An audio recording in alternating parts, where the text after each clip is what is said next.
하나님이 싫어하시는, 못 참아내시는 두 가지. 계속해서 죄를 짓고 하나님을 데려다 놓으면 또 죄 짓고 나가고, 살려주면 또 죄 짓고 나가는 은혜를 망각한 이 백성들을 하나님이 참 참기 힘들어 하신다는 첫 번째. 두 번째는 제가 회개에 대해서 말씀을 하면서 회개의 진정성은 한 번만 봐주세요 하면서 처분을 조건으로 회개하는 것은 진정성에서 거리가 멀다. 처분도 하나님 앞에 맡기고 내 죄를 하나님 앞에 고백하는 것, 그게 회개다. 근데 이스라엘 백성이 그 회개를 하면서 여전히 고통 가운데 있는, 회개한 당신의 자녀가 고통 가운데 있는 것을 하나님이 참기 힘들어 하신다. 그래서 구원자 입다를 세워서 이스라엘 백성들을 구원해 내시는 작업을 하시는데, 이제 오늘 그 구원 작업을 하십니다. 그런데 이 입다가 하나님께서 오케이 해가지고 총칼을 들고 가가지고 무찔러가지고 이 백성들을 구원해내는 게 아니라 소위 외교적 방법을 먼저 시도합니다. 그게 뭐냐면, 왜 너희들을 우리를 이렇게 괴롭히냐, 이유가 뭔데 우리 잘 살고 있는 우리 백성들을 이렇게 힘들게 하냐라고 했더니 저쪽에서 이제 답을 하는 거예요. 뭐냐면, 너희들이 출애굽할 때 우리 땅을 점령했고 우리 땅을 차지했기 때문에 보복하는, 그런 의미에서 우리 거 다시 돌려달라고 하는 차원에서 너희들에게 지금 이와 같이 하는 것이다 라는 답을 한 거예요. 자, 한번 지도를 제가 볼게요. 여러분이 지명들이 익숙하지 않으면요, 제가 개런티합니다. 여러분 성경 읽다가 금방 어텐션을 잃어버려요. 왜냐하면 지명을 잘 모르잖아요. 서울에서 렌트카를 해가지고 지나다가 대전을 들려서, 그리고 거기서 주유를 하고 그 다음에 대구에 들려서 한 몇 시간 갔더니 부산이 나오더라. 여러분, 제가 이 말을 하면 다 그림이 그려지시죠? 근데 이상한 얘기를 하고 있으니까 진짜 무슨 얘기를 하는지 이게 와 안다니까 제가 그냥 또 까먹으시겠지만 그래도 한번 말씀드려 볼게요. 밑에 홍해가 있어요. 저 홍해를 건너서 출애굽 백성들이 약 200만이나 되는 백성들이 저 가나안 땅, 저 핑크 땅, 이스라엘이라고 해서 그쪽으로 이제 진행해 오는데, 이 사해와 이 홍해 사이에 오른편으로 올라오게 됩니다. 그 이유가 뭐냐면, 거기 에돔이 있고요, 모압이라는 나라가, 그러니까 그 위에 보면 암몬이라는 나라가 있어요. 에돔, 모압, 암몬. 이 정도는 조금 그렇구나 하시고, 사해 바다에서 이렇게 지류가 하나 보입니다. 그게 아르논 강이 그 사해 중간쯤에 있어요. 그 위에 보면 삼각형 느보산이 있습니다. 거기서 모세가 그 가나안 땅, 약속의 땅을 보면서 그 땅에 자기가 못 들어가잖아요. 바로 기도했던 땅이 그 느보산입니다. 오케이, 이 정도만 좀 아시면, 저 위에 골란 공원도 보이고 그러는데, 자, 이 정도만 보시고 오늘 본문 계속해서 읽지는 못했지만 15절을 보겠습니다. 15절을 보시면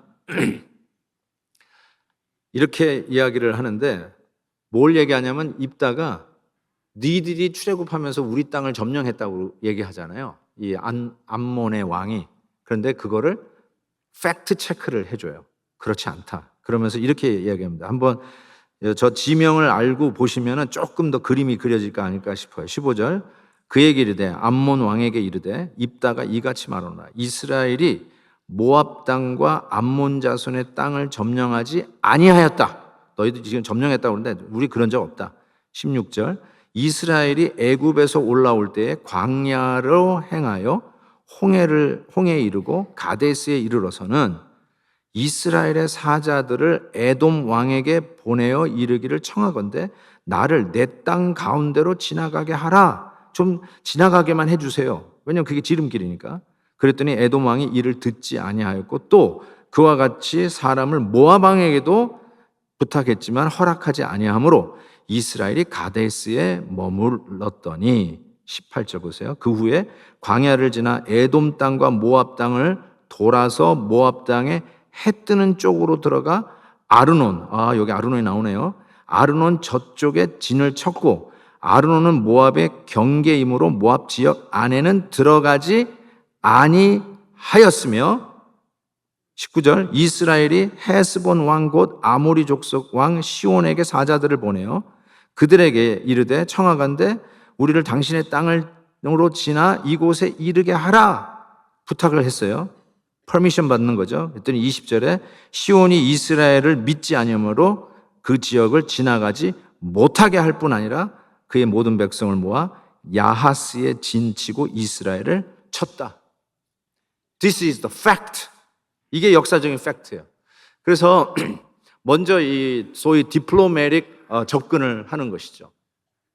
하나님이 나에게 이제 권한을 주셨으니까 오케이, 총칼을 들고 군사적으로 대책을 하는 게 아니라 디플로매틱하게 외교로 접근했는데 팩트 체크를 했어요. 저들이 한 말이 틀렸습니다. 우리 그런 적 없습니다. 확실하게 팩트 체크했어요. 두 번째는 신학적으로 접근을 합니다. 신학적 설득을 하게 되는데 23절을 보세요. 이스라엘 하나님 여호와께서 이같이 아모리 족속을 자기 백성 이스라엘 앞에서 쫓아내셨거늘 네가 그 땅을 얻고자 하는 것이 옳으냐? 이렇게 얘기하는 거죠. 그러면서 자, 이걸 보세요. 기가 막힌 것 같아요. 내 신 그모스, 그러니까 암몬의 신, 자기들이 믿는 그 우상 그모스가 그 신의 이름인데 너희들 신이 너에게 주어서 차지하게 한 것을 너희가 차지하지 않겠느냐? 야, 너희들 신이 이거를 줬으면 당연히 차지하지 않겠느냐? 그렇죠. 그러니까 우리 하나님 여호와께서 우리 앞에서 어떤 사람이든지 쫓아내시면 우리도 당연히 그것을 차지한 것이다. 굉장히 설득력이 있는, 그렇지만 굉장히 신학적, 왜냐하면 신들을 가지고 얘기하니까 신학적으로 설득력 있게 접근을 합니다. 그 다음에 세 번째는 법적으로 접근해요. 법적으로 이거는 전혀 문제가 없다. 왜냐? 자, 보세요. 26절 보세요. 이스라엘이 헤스본과 그 마을들과 아로엘과 그 마을들과 아르논 강가에 있는 모든 성읍에 거주한 지 몇 년이요? 300년이나 됐어요. 그렇다면 이것이 너희들의 땅이라고 했다면 왜 지난 300년 동안 도로 찾지 아니하였느냐? 우리가 지난 300년 동안 이 땅에 살았는데 이거 당연히 우리 땅인데 너희들이 우리에게 침략한 거다. 굉장히 법적으로도 문제가 없는 것이죠. 독도가 누구 땅이에요? 우리 땅이었잖아요. 우리 땅이잖아요. 아직도 우리가 있잖아요. 이게 좋은 예가 될지 모르지만 제가 그 LA 카운티에서 목회하시는 목사님하고 이야기하는 가운데 이 홈레스 때문에 굉장히 힘들어하는 이야기를 들었어요. 이 오렌지 카운티하고 LA 카운티가 좀 다르더라고요. LA 카운티에서는 홈리스 때문에 전화를 하면 경찰이 force 하면서 내보낼 수 없답니다. 안 한답니다. 근데 오렌지 카운티는 법적으로 이렇게 force해서 내보낼 수 있어요. 그런데 문제는 뭐냐면 홈레스가 거기에 아까 샘 장로하고 얘기했는데 한 몇 개월 지나면 거기에 계속 있으면 그 다음에 법적으로는 못 쫓아낸다고 합니다. 자기 땅이에요, 그냥 거기에. 자, 300년까지 안 살아도 돼요.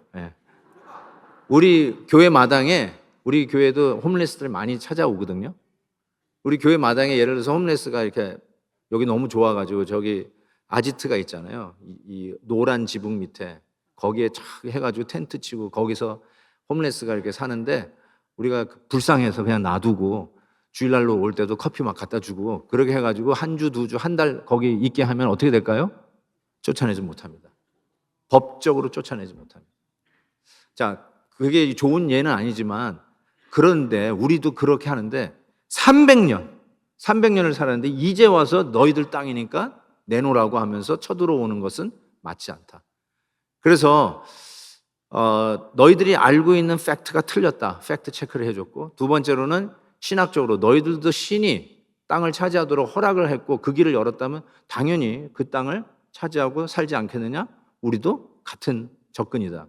세 번째로 법적으로 우리가 300년 동안 살았다. 왜 불법이었다면 그 전에 너희들이 그 땅을 다시 도로 회수하려고 하는 노력도 없었느냐? Because it is our land. 우리 땅이다. 이렇게 이야기를 한 것이죠. 그런데 결론은 뭘까요? 암몬 왕이 듣지 않았어요. No way, Jose. 듣지 않았어요. 28절에 보니까 암몬 자손의 왕은 듣지 않았어요. 저는 이거를 이렇게 접근하고 싶어요. 적용을 하고 싶어요. 진리가 선포되어도 그 안에서 평화를 구하고 샬롬을 구하잖아요. 우리가 다 이 샬롬이 굉장히 중요한 거거든요. 저는 베델교회 담임 목사에서 제일 중요한 가치가 교회의 샬롬입니다. 평강이에요, 평강. 그게 전도에 가장 효과적이라고 저는 생각해요.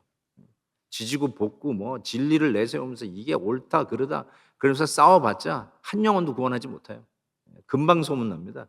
성도들이 아마 세교우들이 오지 않을 겁니다. 저는 그런 의미에서 이 샬롬이 굉장히 중요해요. 그래서 이 접근이 저는 굉장히 마음에 들었어요. 이렇게 하는 거구나. 그런데 문제는 뭐냐면 이 세상이 우리랑 다른 가치관을 가지고 다른 잣대로 움직인다는 거죠. 받아들이지 않습니다. 혹시나 하고 그렇게 접근했어도 받아들이지 아니하고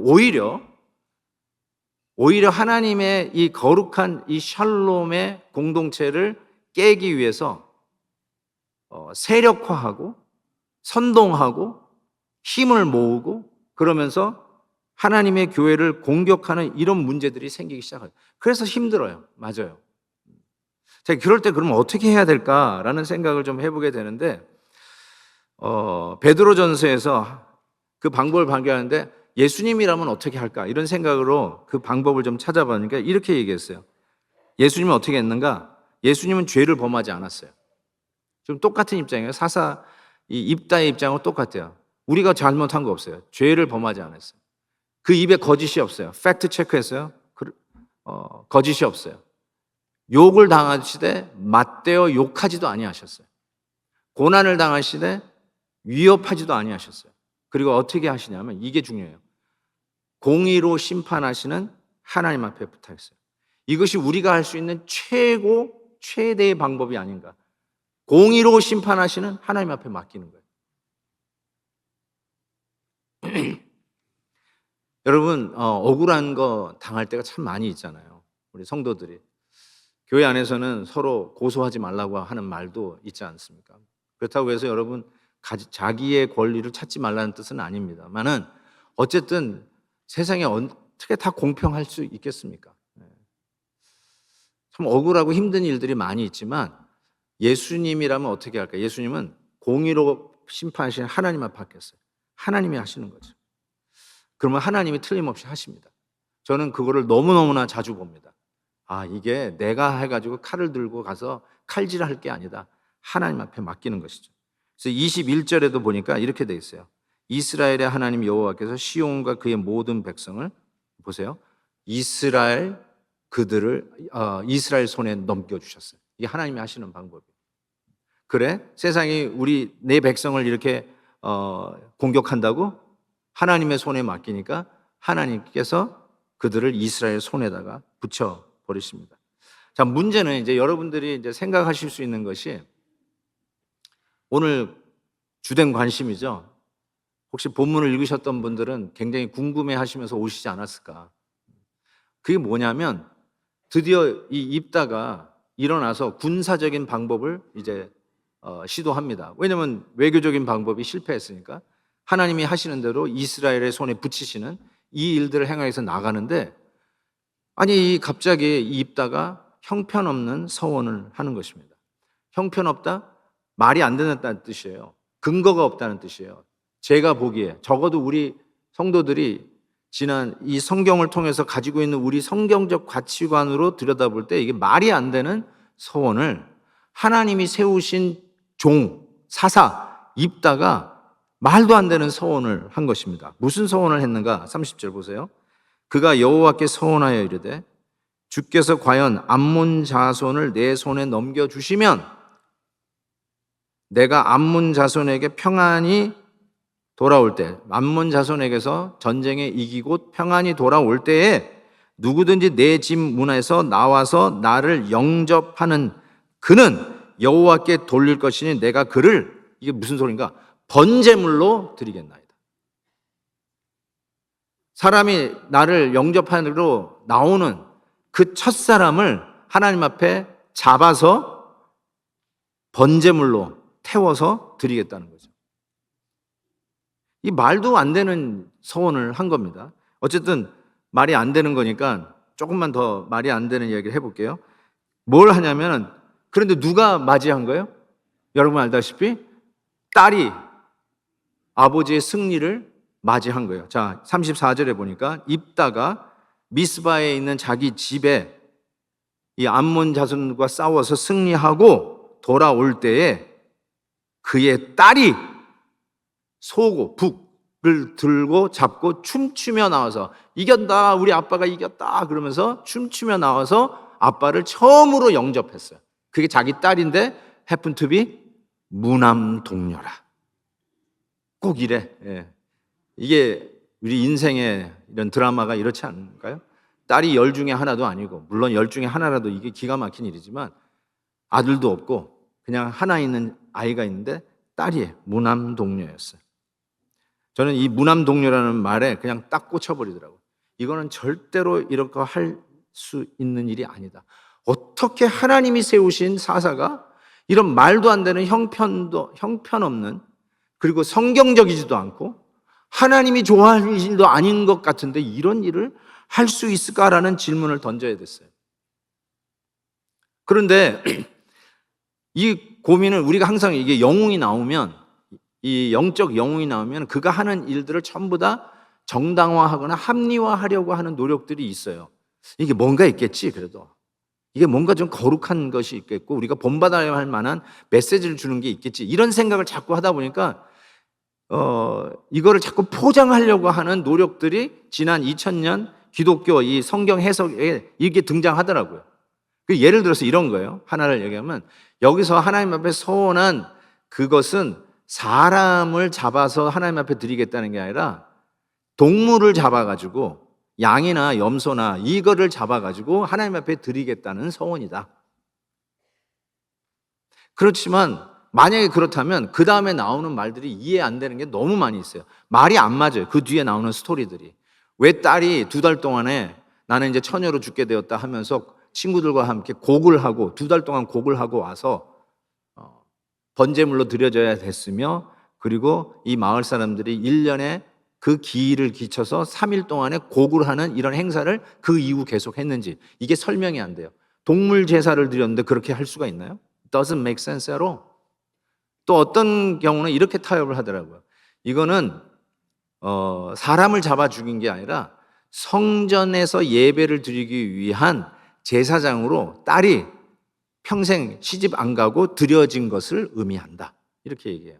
마치 카톨릭 신부들이 결혼을 안 하고 자기가 하나님 일을 한다고 결혼을 내려놓듯이 이것도 그런 서약이 아니냐, 그런 서원이 아니냐라고 이야기를 하는데, 만약에 그런 거라면 뒤에 나온 얘기가 여전히 설명이 안 됩니다. 아버지가 너무 놀래서 자빠지는 거 하며 처녀로 그냥 죽는 거 하며 번제물로 드리는 것을, 이거를 문자적으로 아니라 상징적으로 해석해내는데, 이거는 뭐 요한계시록도 아니고 다니엘서도 아니고, 이거는 상징이 아니라 풍자를 하는 게 아니라 있는 그대로의 역사 스토리인데 이거를 그렇게 해석하는 게 전부 다 무리가 되는 거예요. 어쨌든 이런 일로 인해서 나오는 39절 이 말씀을 한번 보세요. 2달 만에, 그러니까 곡을 하고 온 후에 그의 아버지께로 돌아온지라 그는 자기가 서원한 대로 딸에게 행하니, 뭘 했을까요? 딸을 잡아 죽인 거예요. 딸이 남자를 알지 못하였더라. 이것이 이스라엘의 관습이 되어 이스라엘의 딸들이 해마다 가서 길르앗 사람 입다의 딸을 위하여 나흘씩, 하루 이틀 사흘 나흘 4일이네요. 사흘씩 애곡하더라. 이게 이런 일이에요. 그래서 이걸 가지고 저는 I have to struggle. 이게 무슨 의미인가? 이게 지금 우리가 지금 해석해내야 되잖아요. 이게 우리에게 어떻게 적용해야 될까? 첫 번째로 이 human sacrifice 먼저 얘기할게요. 사람을 잡아 죽이는 거는 하나님이 싫어하는 일이에요. 신명기 12장 한 구절만 인용할게요. 네 하나님 여호와께서 네가 그와 같이 행하지 못할 것이라. 그들은 여호와께서 꺼리시며 가증히 여기시는 일을 그들의 신들에게 행하여 심지어 자기들의 자녀를 불살라 그들의 신들에게 드렸느니라. 자기 자식을 잡아 죽이는 일을 성경에서 뭐라고 얘기했냐면 하나님이 꺼리시며 가증히 여기는 일이에요. 하나님께서 땅땅땅 모세 오경에 박아버렸어요. 이방들은 그거 하는데 이방 우상들은 그 짓을 하는 거예요. 지 자식을 잡아 죽이는 거예요. 여러분, 옛날 고고학자들이 발견한 것에 그 뭐 왕의 무덤 속에 수많은 아이들, 산매장한 거 이런 걸 발굴되잖아요. 그런 일들이 벌어지는데 이방신들이 그런 거를 하는데 하나님은 It's a detestable thing. 혐오스러운 일이다. 가증한 일이다. Don't do it. 남들이 한다고 따라가지 마라 라고 했다는 것이죠. 자, 왜 이런 일들이 있었을까요? 여러분이라면 이런 일을 할까요? 지금 아마 여러분은 끔찍해서 뭐 그 자체가 이제는 이 법으로 할 수가 없으니까. 근데 옛날 종교시대 때 왜 이런 일들을 했을까요? 다들 미쳤나요? 그 사람들은? 다들 IQ가 모자랐나요? 2000년 사람이 우리들보다 머리가 모자라가지고 그런 이상한 말을 이상한 행위들을 했을까요?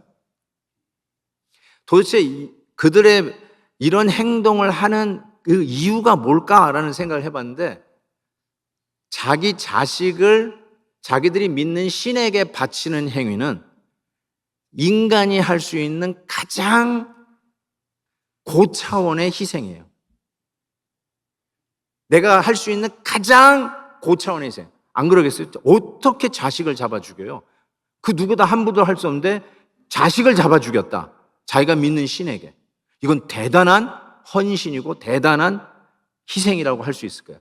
그런데 그게 뭘 의미하냐면 내가 이렇게 크게 최고의 헌신을 했으니 내가 믿는 그 신은 나의 조건을 반드시 들어줘야 돼요. 그게 서원의 형태로 나타납니다. 내가 내 딸을 잡아드립니다. 내 아들을 잡아드립니다. 고로 당신은 내가 원하는 거 반드시 해줘야 됩니다. 이것이 우리에게도 흐르는 일반적 고등 종교의 개념이라고 저는 생각해요. 어떤 의미냐면 내가 열심히 하면 하나님은 우리에게 빚을 지는 거예요. 내가 열심히 한 만큼 빚을 져요. 그래서 하나님은 우리에게 페이백을 하셔야 되는 거예요. 그 말이 속담으로 나온 것이 하늘은 스스로 돕는 자를 돕는다. 하늘에서 보니까 너무 열심히 신앙생활 하는 거예요. 감동을 받아. 하나님이 감동을 받아서 뭘 해줄까? 그거 원해? 내가 해줄게. 애를 못 낳아. 근데 애를 갖고 싶어요. 그런데 너무 열심히 인 거야. 막 특별 새벽 기도에 한 번도 빠지지 않냐고. 야, 감동이다. 그래서 예를 들어서 애를 주는 거야. 그래서 이렇게 그걸 발전하면 서원을 어떻게 하냐면 하나님, 내가 이 애를 바칠 테니까 이번 전쟁에서 반드시 승리해서 저들의 영역까지 우리의 영역을 넓혀주세요. 반드시 승리하게 해주세요. 그러면 가장 최고의 희생을 드린 그 사람의 서원을 신이 들어줘야 하는 obligation, 반드시 들어줘야 돼. 이걸 뭐라고 하냐면 하나님을 자기가 믿는 신을 컨트롤할 수 있는 가장 최고의 인간의 의지적 행동이 서원으로 등장하는 거예요. 서원이 무슨 희생, 우리가 얘기하는 참 거룩한 덕이 아니라 자기가 믿는 신을 자기 손으로 컨트롤할 수 있는 가장 극렬한 인간적 의지의 표현이 서원으로 나오는 거예요. 그런 의미에서 최고의 희생을 드리는 거고 자기 자식들을 잡아드렸던 거예요. 그게 이방 종교에는 그렇게 통한 거예요. 이런 문화 속에 입다가 물들어 있었어요. 예수를 믿는다고 하지만 우리식으로 얘기하면 하나님을 믿는다고 하고 하나님이 선택해서 쓰시는 사사라고 하는 종이기는 하지만 그도 역시 악한 문화에 이미 젖어 있었어요. 그래서 자기도 하나님을 가장 임프레스하는 방법이 뭘까?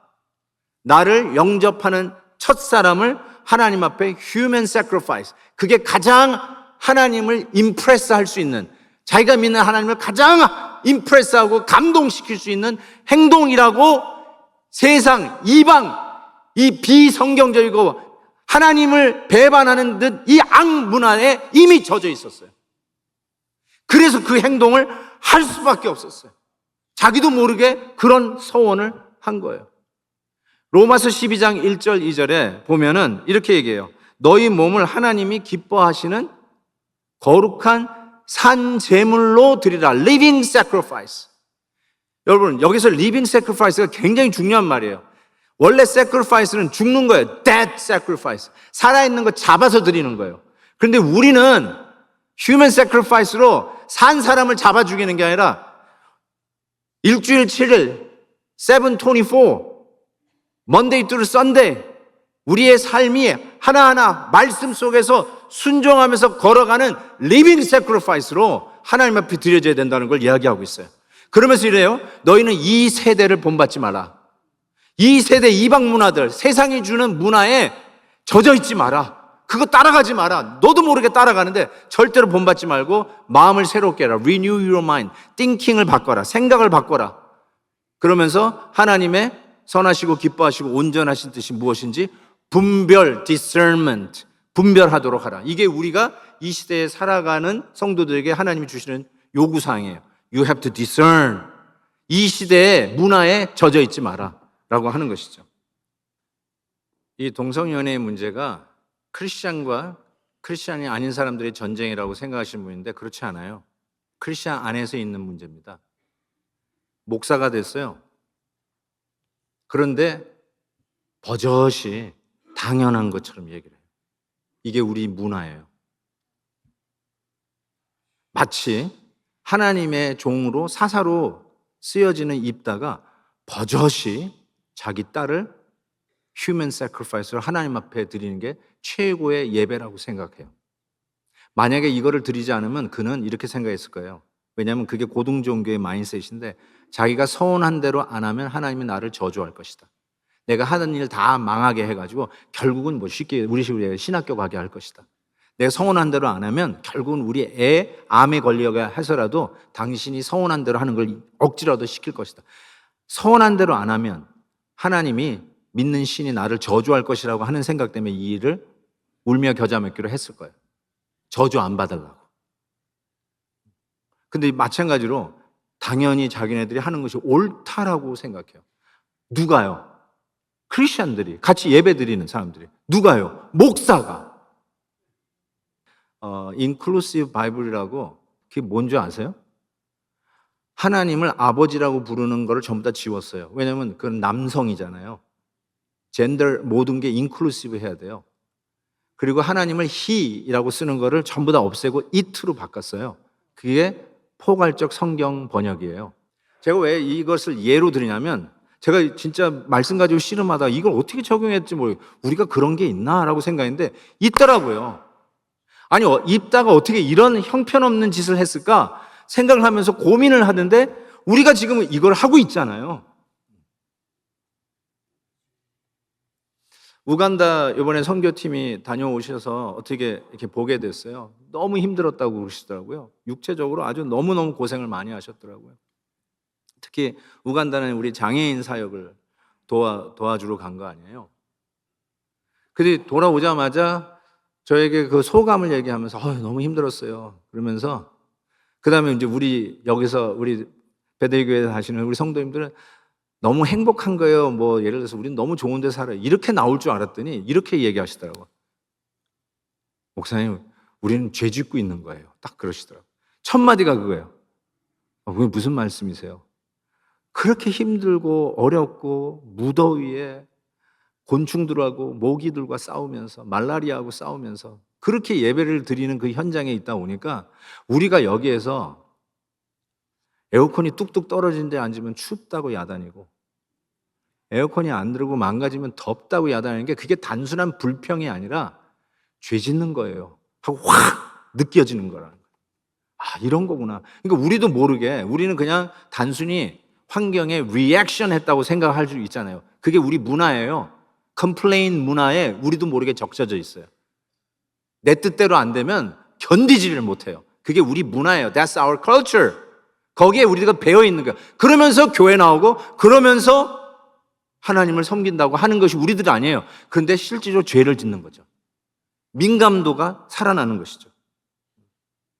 그래서 이걸 보면서 제가 여러분들에게 세 가지로 적용점을 드리도록 하겠습니다. 첫 번째가 뭐냐면 성경보다 문화에 더 영향을 받고 있는 상황을 조심하셔야 됩니다. 그러니까 계속 깨어 있어야 돼요. 그러기 위해서 제가 여러분에게 추천하고 싶은 거는 매일매일 성경 말씀에 자기 자신을 노출시키는 일을 거르지 말라. 일주일에 한 번 설교 말씀 듣는 걸로 안 돼요, 여러분. 매일매일 하나님 말씀에 자기 자신을 노출시키세요. 큐티를 하라는 말씀이에요.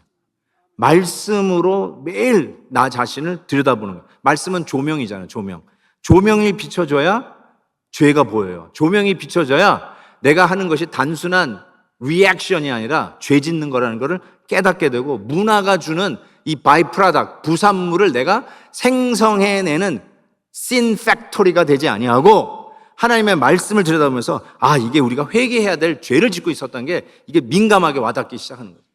그래서 성경적으로 매일 큐티하고, 저 같은 경우는 여러분 오늘 우리 교회에 주시는 말씀을 사사기를 통해서 알려드리고 있잖아요. 제가 이게 얼마나 중요한 시간이겠어요.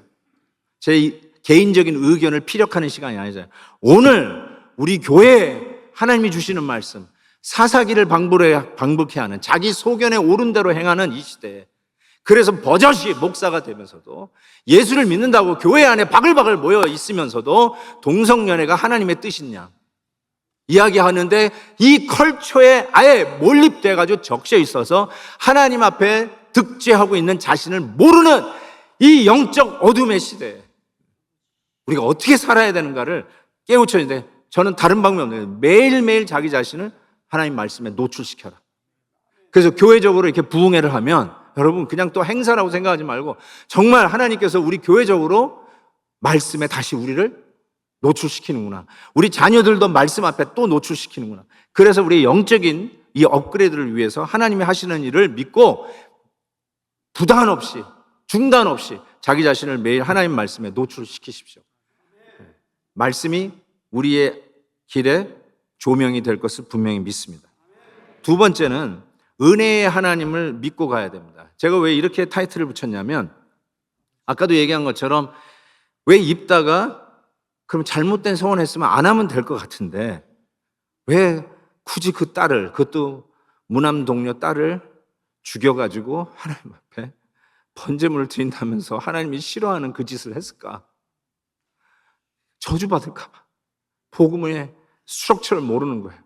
우리는 아는데 모르는 거야. 하나님 앞에 속았어요. 누구에게? 사탄에게 속았어요. 사탄이 우리 인간에게 죄를 짓도록 유혹할 때 어떻게 하는지 잠깐 보면, 3장, 창세기 3장에 보면 하나님이 참으로 너희에게 동산 모든 나무 열매를 먹지 말라 하시더냐, 의심을 던져주는 거예요. 하나님이 정말로 이 이거 먹지 말라고 그랬어? 물론 다 먹고 동산 중앙에 있는 선악과 그것만 먹지 말라고 그랬지 왜 다 먹지 말라 하더냐? 벌써 의심을, 이게 선동하는 거잖아요. 그래서 하와가 얘기하죠. 먹으면 죽는다고 그랬는데요? 그래서 안 먹는 건데요? 그랬더니 뭐라고 얘기한 줄 아세요? 사탄이 너희가 결코 죽지 아니하리라. 새빨간 거짓말이죠. Such a lie. 거짓말이에요. 너희가 먹는 날에는 너희 눈이 밝아져 하나님과 같이 되어 선악을 알 줄 하나님이 아십니다. 이게 무슨 말인 줄 아세요? 하나님하고 경쟁을 시켜요. 하나님이 all of a sudden become a rival of us. 우리의 라이벌이 돼버려요. 하나님하고 너 경쟁해야 돼. 그래서 you have to control God. 이거예요. You have to control God. 하나님하고 경쟁하니까 하나님이 그 시기에서 너 그렇게 하는 거야. You have to control God. 그래서 하나님을 컨트롤하는 극한 인간의 의지가 뭐라고요? 서원의 형태로 나타나는 거예요. 하나님, 이번 비즈니스 잘 되게 해주셔야 돼요. 이거 대박 나게 해주시면 제가 10의 1조가 아니라 10의 3조를 드리겠습니다. 이거요. 이거 서원이에요? 아니, 10의 반, 10의 5조를 드리겠습니다. 뭐라고 하든지 간에. 그러니까 하나님께서 감동을 받아서 하나님이 들어주셔야만 해. 야, 제 10의 3조 한단다. 들어주셔야만. 이게 뭐예요? 하나님 컨트롤하는 방법이에요. 이게 서원이 하나님을 자기 마음대로 컨트롤하는 방법이에요.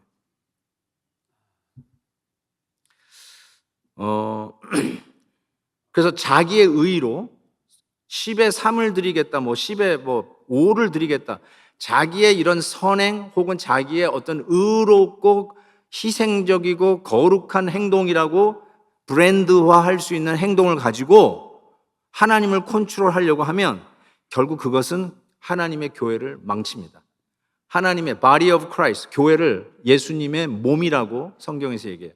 예수님의 몸이에요. 이 몸을 찢고 생채기 내는 거예요. 그것을 하지 마셔야 돼요. 내 의를 가지고 옳고 그름을 판단하는 자리에 가지 마세요. 하나님의 거룩하신 심판 앞에 맡기세요. 전 여러분이 그거 꼭 말씀드리고 싶어요. 여러분이 칼 들고 나서지 마세요. 하나님이 심판하세요. 무섭습니다.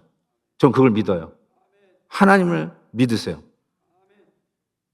그래서 하나님을 컨트롤하는 거 막아야 되고, 서원에는 또 다른 우리의 죄, 악을 보여주는데, 예를 들어서 이런 거예요. 잠언서를 보면 함부로 이 물건은 거룩하다 하여 서원하고 그 후에 살피면 그것이 그 사람에게 덫이 되느니라. 서원한 게 덫이 된다는 말이 이게 무슨 말이냐면, 예를 들어서 이런 거예요. 하나님, 저를 여기서 살려만 주시면 제가 그 한국에 가지고 있는 그 별장 팔아서 하나님께 다 드릴게요. 제가 지금 암투병 중인데 하나님 이 암에서 낫게만 하시면 제가 가지고 있는 땅 교회에다가 드려서 거기에 기도원도 짓고 선교센터도 짓도록 그거 하나님 앞에 다 드릴게요. 서원이에요. 근데 났어요. 병이 났어. 그랬더니 가지고 있던 재산을 보니까 오마이갓, 이게 너무 큰데? 내가 정신이 없지. 내가 이걸 다 드린다고 했어? 그 드리겠다고 약속한 게 너무 큰 것이 뭐가 돼요? 덫이 돼요. 덫. 그러니까 바꿔요. 그래서 그 서원한 걸 못 지켜요. 아까워서. 그러니까 그게 뭐예요? 자기 악이죠. 순수한 게 아니죠. 하나님 컨트롤하려고. 들어주셔야만 하니까. 컨트롤하려고 했다가 자기가 약속한 것이 너무 크니까 그게 덫이 돼가지고 취소한다는 거예요. 그래서 예수님께서 이렇게 얘기했어요. 절대로 맹세하지 말라. 왜요? 악이 나오니까. 그 이상의 말은 악에서 나와. 네 욕심이다 이거. 그래서 시편 141편 여호와여 내 입에 파수꾼을 세우시고 내 입술에 문을 지키소서. 세 번째 애플리케이션은 이겁니다. 합력하여 선을 이루시는 하나님을 믿으라. 맞아요. 여러분이 잘못 서약할 수 있고요. 서약한 거를 지금 이루지 않고 깨고 그냥 사시는 분 계세요. 왜냐하면 그게 덫이 돼가지고 야, 내가 하나님한테 약속했었는데, 내가 주의 종이 되겠다고 했는데, 내가 이 병 나으면 내가 신학교 가서 하나님의 종이 되겠다 했는데, 그거 깬 사람도 어쩌면 이 가운데 있을 수도 있어요. 어떻게 살아야 될까? 야, 나는 하나님 앞에 서약도 못 지키는 세컨 클래스 시리즌으로 2류 인생, 3류 인생으로 살 수밖에 없구나. 생각해 보니까 난 교회 생활도 정말 재밌고 성령 충만하게 해본 적이 없어. 맨날 지지고 볶고 내가 교회 다니는 교회마다 싸우고 분열되고, 야, 이게 무슨 신앙생활이 이 모양이냐. 그래가지고 교회를 떠나고 있다가 겨우 그냥 아내가 또 교회 다닌다니까 어쩔 수 없이 끌려와가지고 뒷자리에 앉아있다가 살짝 왔다 살짝 가는 살살이가 돼가지고 이게 뭐냐? 그래? 그래도 또 get involved 했다가는 또 지지고 볶고 싸우고, 교회는 맨날 왜 이 모양이냐? 이러고 사는 거예요. 자녀 교육도 제대로 못 시켰어. 내가 자녀 교육 때문에 이민 왔는데 자녀 교육도 제대로 못 시킨 것 같아. 부부 관계도 별로 좋지도 않아. 이혼만 안 했지 남남이나 해도 틀리지 않아. 야, 내가 제대로 한 게 뭐가? 다 실패. 그러니까 나는 그냥 구석에 찌그러져 살고 말아야 되겠다. 뭘 나서냐? 나서봤자 내 부족하고 부끄러운 과거만 들춰지고 그렇게 살아요. 그런데 여러분 이걸 믿으세요. 하나님은 회개하고 돌아온 백성들을 합력하여 하나님의 의를, 선을 이루시는 데 사용하십니다. 세컨 클래스, 베스트를 잃어버렸다고 찌그러져 살라는 게 하나님의 뜻이 아니에요. 여러분 회개한 자리에서 최선을 다하십시오. 하나님이 어떻게 쓰실지 몰라요. 믿음으로 나오세요. 믿음의 세계로 나오세요. 실패한 아픔을 회개하고 하나님 앞에 나오십시오. 그래서 로마서 8장 28절 우리가 알거니와 하나님을 사랑하는 자 곧 그 뜻대로 부르심을 입은 자들에는 모든 것이 내가 실패하고 잘못 서원한 것까지 아직도 그 서원을 지키지 못한 것까지 나의 악으로 이 세상의 문화에 젖어 있어서 하나님의 뜻을 이루지 못하는 것을 자기의 의로 아직도 내가 옳다라고 주장하는 바보 같은 짓을 아직도 하고 있다 할지라도 그것조차도 회개하고 하나님 앞에 나오면 합력하여 하나님께서 the best는 아니라도 second best라도 선을 이루시는 위해서 힘쓰실 걸 믿고 다시 믿음의 삶을 시작하시라는 거예요. 제가 한번 소개했던 책인데요. 던 리처슨 선교사님의 Peace Child라고 하는 책이 있어요. 이 선교사님은 아프리카 선교사님이신데 한 부족을 전도하려고 하는데 너무너무 안 되는 거예요. 이 부족이 사위 부족이라고 불렀는데, 이 사위 부족이 어떤 문화를 갖고 있냐면 거짓말하는 게 덕이에요. 사기를 치면 계급이 올라가. 참 희한한 문화가 있는 거예요. 그러니까 아무리 복음을 전해도 받아들여지지가 않는 거예요. 그리고 이들은 식인종이에요. 사람을 잡아먹어요.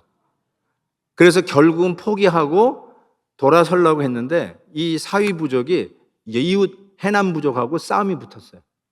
그걸 지켜보는데 해남 부족은 사위 부족의 몇 배 크고 힘이 세요. 그런데 싸워봤자 완전히 그냥 소탕될 게 뻔하니까 이 사위 부족의 추장이 평화협정을 맺자고 제스처를 해요. 그래서 그 평화협정을 하는 걸 이 선교사님이 보게 되는데, 이거 유튜브에 나와 있습니다. 진짜 꼭 한번 확인해 보십시오. 그런데 이렇게 돼 있어요. 이 사위 부족 추장의 6개월 된 아들을 저쪽 추장, 해남 추장에게 양아들로 넘겨요. 말은 양아들이에요. 그런데 이들은 식인종들이에요. 그러니까 그냥 알아서 해석하세요. 양아들로 넘기면 그걸로 평화협정이 체결이 돼요.